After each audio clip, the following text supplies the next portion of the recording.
I'm back with a set of stories about a dark entity haunting a small farm home and the surrounding area of the Upper Peninsula of Michigan. Whether these are allegedly true or not, I cannot say. Now let's begin. Sunday, my father passed away. He'd be 55 come April. He and I were never close, although we had no bad blood between us either. We just had nothing in common, and I never cared, perhaps assuming we'd always have time to form a relationship later on. He wasn't unhealthy, so I never put much effort into going out and visiting him, and in fact I hadn't seen him in 3 years. Possibly I'm feeling guilty for never showing interest in my father. Perhaps I'm just missing him and want to talk about him. But tonight I want to tell you a story about my father, and maybe get some information on a thing he called the white man. My father was a very typical suburban dad, and frankly very boring. He had typical dad interests like fishing and hunting and bowling. He would wear Crocs and turtlenecks and drove a hatchback with a custom license plate. Despite his very upper-middle-class white dad exterior, he was a hick, a major hick. You see, my dad grew up in the Upper Peninsula of Michigan in the 60s, in a family that was dirt poor and very religious. I never met most of my extended family on his side, aside from his brother Philly, but from what I heard about them, I gather they were deliverance on ice. They lived in what had once been a cabin in the woods. They raised pigs and chickens and sold lumber for most of their income. His father beat my father and his siblings during drunken bouts, which left my father with some major scars, most physical, but a few pretty obvious mental ones too. What's important to note is that my father wasn't bright. He wasn't creative. He wasn't a storyteller. He could remember things and repeat them, and he could focus his energy into things, but he wasn't bright. Brains were not how he got where he was. So it's with this in mind that I ask you to handle his stories. My father used to talk freely of the white man to my sister and I, more her than myself, as they were much closer, but was always careful to not mention him in front of my mother and Philly. Philly would make fun of him relentlessly for his boogeyman, and my mother never knew any of it. I suppose he was afraid of her thinking he was crazy. I grew up hearing about the white man, who seemed to be a combination of all your typical boogeymen. He was capable of changing shape, but not color. In his regular form, he was vaguely humanoid, but featureless. However, he could change into actual people or animals. He was old and not stupid, but still more animal than man. He chose people, followed them, and brought bad luck to them. And most importantly, he liked to make deals. The white man wasn't a grim reaper of sorts, but he was a predator who showed up when a person was about to die or was hurt, and it was such that my father first saw him. Pardon if this isn't told that well. I admit I have little flair for stories and have not heard any of these old tales in a long time, so a few details might be missing. One year about January, my father and Philly went out into the woods to go hunting. The two were about 10 and 9 years old, respectively, although Philly was apparently the leader. They wandered further from their home than usual, and it quickly got dark, which led to them getting disorientated and lost. What had initially begun as a simple afternoon hunt was now potentially life-threatening, for they didn't have the gear to easily survive the night. Things got worse, though, when the ground beneath my uncle gave way, revealing that in the dark they had wandered onto a pond, which had frozen over and been covered by snow. It couldn't handle the weight of the two boys. My father, being as I said a bit stupid, took a moment to react to the situation before he began to try to help his brother out. After a short struggle, during which time my father got soaked as well, they managed to get Philly out of the water, although they were both now exhausted and wet, and truly had no idea where they were, for there wasn't a pond anywhere near their house. The two eventually managed to get off the pond and into the woods in an effort to find shelter or their home. Eventually they found a crevice beneath a tree and ducked into it for shelter, although it wasn't big enough for them to both fit at once. Being the drier of my two, my father volunteered to take the first shift out in the cold, while his brother tried to dry off in the crevice. Now here the story splits. The more reasonable one is Philly's version. He dozed off. My father woke him up a while later, told him they should keep moving. They did and kept wandering until they saw lights. Those lights were flashlights. The neighbors were out looking for them. They met up with the neighbors and went home. Their dad beat them. The hillbillies were all happy except my dad because he was crazy. And then there's my father's version. My father told me he sat out there, scanning the horizon and listening carefully for anything moving in the woods. Those may mean better shelter or danger, and a person or some sort of vehicle meant rescue. After about 20 minutes, he begins to hear something, footsteps. According to him, it sounded like a large man and not all that far away. Although he couldn't see anything, which surprised him a bit, as it wasn't all that dark. And even back then, most people wandering in the woods tried to wear at least one bright item on them to avoid getting shot. But despite that, the noise got louder until he finally saw it, a figure as white as snow walking through the trees towards him. It was clear to him that it wasn't human, and he described it as being about 9 feet tall and shaped like Gumby. It had 2 arms, 2 legs and 2 eyes, but no features. Everything was rounded. My father sat as still as he could, although it was clear the thing had already seen him. Slowly it moved towards him and began to speak. When it spoke, it didn't speak with a mouth. Instead, it was just 2 words. One heard and one responded the same. What that means is up to you to decide. The order of the conversation and the length I'm not sure of, but it told him that it was an old thing that lived in the cold and that it needed them. It came whenever people got too cold or too lost or hurt from animals or accidents, and it took them away if something else hadn't already. It had no interest in the dead, just the dying. Conversing with it was unsettling but not unpleasant, according to my father. With that, it told him to get up so he could get his brother. Then they were to follow him away. My father, of course, refused and demanded they be left alone. Why, though? The thing had asked. You'll just freeze anyway, so it doesn't matter. Still, though, my dad refused to move, and eventually the thing asked him why he was so stubborn. It sounded a bit surprised, as if most people didn't argue much. I just don't want to die or have him die was the best my father could come up with. Then we'll need to make a deal. My father told me the thing which never, not over any of their visits, told him its name if it had one. It talked like a car dealer or game show host. It tried to convince him what he really wanted, what he really needed. Wouldn't it be easier to go with him? Wouldn't that be simpler? But still my father refused. Eventually they settled. They would get out, but their lives would be on loan. It would be owed interest, and one day it would still come for them. The thing, which he eventually began calling the white man, then began to walk off. Although it didn't say anything to him, my father said he understood that he was being let out now and that he should follow it. He woke up Philly and the two headed off. Of course, you'd think he'd have been more suspicious of following a giant snow monster that had already tried to kidnap him, but my father wasn't bright or likely a great storyteller either. Before Philly was even awake, though, the monster had disappeared, the giant footsteps vanishing in the snow. At first, my father thought for sure he'd been cheated or simply abandoned, before realizing there was a trail of rabbit prints, which he began to follow instead, somehow understanding that those belonged to the monster. Occasionally he'd catch a glimpse of an all-white rabbit, and it was then he understood the thing could change shape. After a while, they saw the lights of their neighbors in the distance, headed towards them. As a kid, the story was a lot scarier, and I'm sure I'm missing a few details. Even then, though, I understood the plot holes and how far-fetched it was. My mother used to tell stories of how her childhood home had been haunted, all while telling us ghosts didn't exist, so I assumed this was something similar. A tall tale.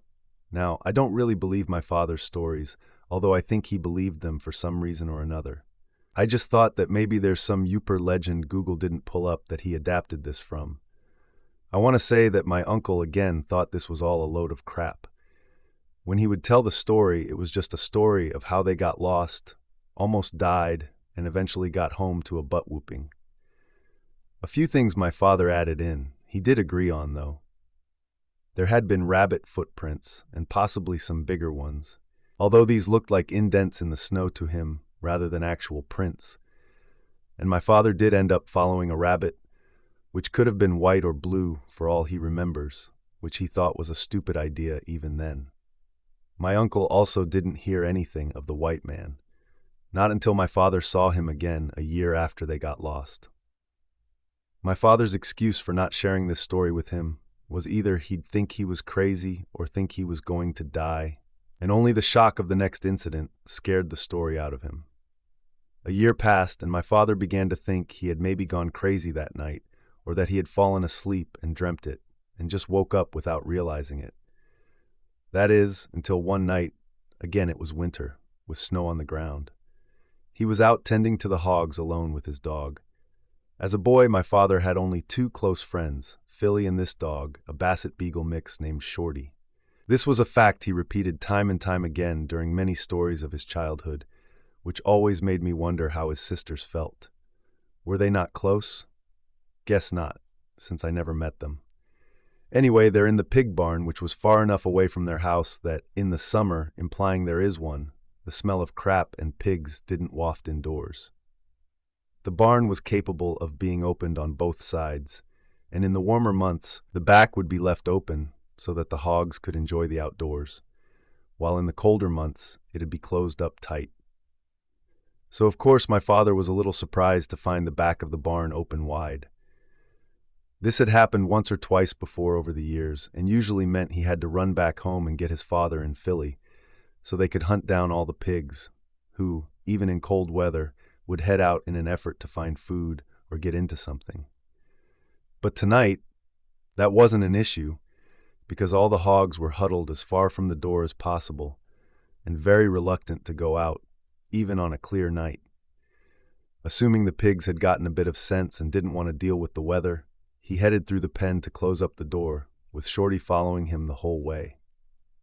He gets there, and Shorty takes one sniff, before darting out the door howling and barking the whole way, obviously chasing after something.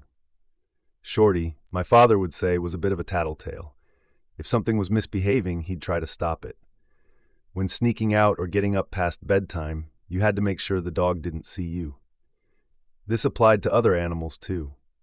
If a pig or chicken didn't do what it was supposed to, the dog would get into it. So with that in mind, my father didn't think perhaps the dog was after something, but that it instead was scolding a hog that had wandered off alone, as quickly as possible. After all, pigs all look alike, move a good bit, and my father wasn't brilliant. My father counted up the pigs and noticed that one, in fact, an adult boar, was missing, so he headed out after Shorty to find the lost pig.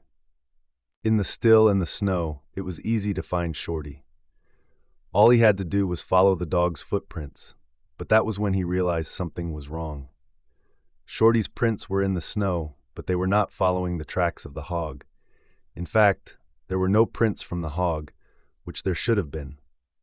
No new snow had fallen, and there wasn't enough wind to easily cover them. Furthermore, there were tracks. They just weren't from a pig. Instead, they were large, vague dents in the snow. These my father recognized. He had seen them before in the woods the year before, if only briefly. And there they were again, with Shorty on hot pursuit of the creature. Mustering up his courage, my father followed them as well. After all, he wanted to get his dog back, and, scared or not, he needed to at least look for him in the hog, or his father would kill him. The pen was decent-sized for a hog pen, but soon he hit the fence, which was made up of 5-foot-tall hog panels.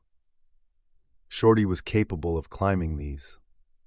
I'm assuming his build was more beagle than basset, because the image of a basset hound climbing a fence is hilarious to me, and he could see that the dog had already gone over the fence and into the woods. Of course, the fence had not stopped the white man either. His track simply went right over the fence, as if he hadn't even had to break stride to get over it. So my father climbed the fence, and soon he was in the woods too. The Upper Peninsula is really just woods and cleared woods for pens and buildings, and it wasn't long before he heard the barks of Shorty and the squeals of a frightened pig. Running now, he came to the scene quickly. Standing among the trees was the white man, who had seemingly grown bigger over the last year. In one arm, he held a struggling and screaming hog, which had to have weighed at least 400 pounds. A few feet away from him, carrying on, was Shorty, his hair on end and teeth bared, acting as if he had cornered the beast. There was no communication or confrontation between them, just an impression. An impression that the white man had waited for him, that he had stood there ignoring the dog just so he could get a glimpse of him. There was a brief pause, then my father realized something terrible. The white man did, in fact, have a mouth. Below the beady black eyes was a slit, a long line, and it opened just a bit to reveal teeth as white as the rest of him that shined in the moonlight. As quickly as he flashed the grin, he was gone. The white man silently took off, running into the woods, gracefully dodging between trees, with just the soft crunch of snow following him. Shorty took a few steps after him before my father had the mind to call him back, and the two headed home with my father sobbing the whole way. He got into trouble. He had the sense to not tell his parents what he saw, but he still got in trouble for losing a hog. Shorty only ended up telling Philly because he couldn't stop crying, and even then he couldn't stop. Philly apparently didn't believe him much, but he didn't say anything to argue against it. Philly eventually began to write off everything as my father being schizophrenic and the white man being the manifestation of it. I know nothing of mental disease, so I don't know if that diagnosis would ever hold up. Story No. 3. Years went by before my father saw the white man again, although he claims to have known he was there during that time. Every winter, without fail, one hog or a group of chickens in a single night would go missing. Only once was there an exception. One year, a local boy went missing in the woods and never turned up. That year, no hog went missing from the farm. It was the livestock, as well as the sharp teeth, that led my father to the conclusion that the white man had to eat, and that he wasn't a vegetarian. The white man, though, never once told him he killed his victims, nor that he ate them. Considering what he took, though, my father thought it was easy enough to figure out. When he was 16, he saw the white man again. The exact age I remember, for it was when my father began to drive. It was late at night, and my father was driving home. He had begun to work at the nearest gas station, sometimes not coming home until late. It's worth noting that my father had his own set of skills and talents, such as being a hard worker or an excellent cook. But driving, especially in the winter, was not on that list. Driving scared my father. He was terrified of slipping or crashing and drove very slowly and very cautiously, never one to yell at us. He would snap if we talked too loudly in the car, or turn the radio up too high, because it began to make him nervous. With that in mind, what I'm about to tell you shouldn't surprise you. One day he crashed. Granted, he crashed trying to stop and help someone else who had crashed. But he still crashed. Another car had slid into the ditch along the rarely traveled road towards his house, and in the process of trying to stop and help, he too had an accident. One that was much more violent than the one he was trying to help.